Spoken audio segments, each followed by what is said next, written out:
This is the Trump Breaking News Network. Here's what's happening. What Trump should do about his business empire. By editorial board. Barack Obama was a senator, George W. Bush was a governor, Dwight Eisenhower was a general. The typical president-elect comes to the White House knowing how to cash a government paycheck. Then there is Donald Trump, the nation's incoming entrepreneur-in-chief. Previous presidents have been wealthy or had business experience. Harry Truman ran a men's clothing store, but it's safe to say Trump's shift directly from corner office to Oval Office is unprecedented. He is a globally active real estate and marketing mogul who doesn't plan to shut down the family business just because he's moving from New York to Washington. That decision brings with it a worrisome question about how to manage conflicts of interest between his new and old jobs. It is in the nature of Trump's two careers that they are going to collide. He's got property interests and branding deals around the world, meaning when President Trump makes a decision or just speaks about, say, India, there could be more than foreign policy implications at stake. There is also the value of Trump Tower Mumbai. The usual route for a high-ranking official is to sell off assets and put investments in a blind trust managed by an outsider. That offers assurances that all decisions made while in office are for everyone's good, not personal enrichment. However, presidents aren't required to do that because the office is exempt from a financial conflict of interest law governing other officials in the executive branch.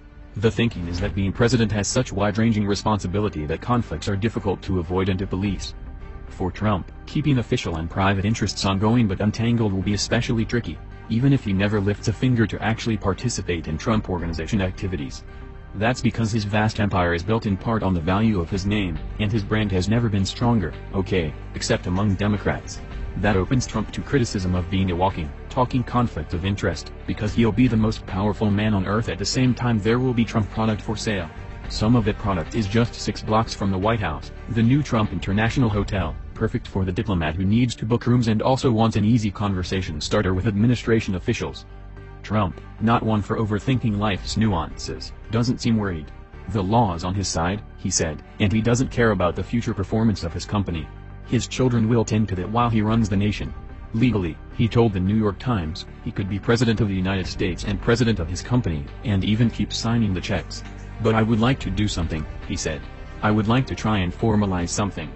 We think he needs to take concrete action, law or no law. He doesn't need to sell his businesses or place his ownership stakes in a blind trust. Trump made it clear during the campaign that he'd hand over day-to-day business affairs to his children, and the voters accepted that. If the honeymoon suite at Trump's hotels sells out, or conversely can't be given away, that will be one of many oddities of the Trump era. But Trump and his children should be careful not to use their marketing prowess to try to make any quick bucks from the presidency.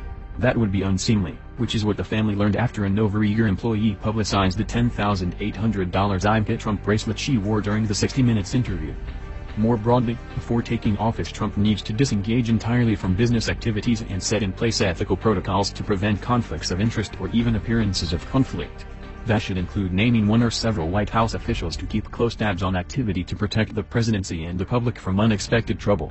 Some quick extra advice: whatever the White House and State Department did to build a firewall between the Clinton Foundation and Secretary of State Hillary Clinton's work wasn't enough.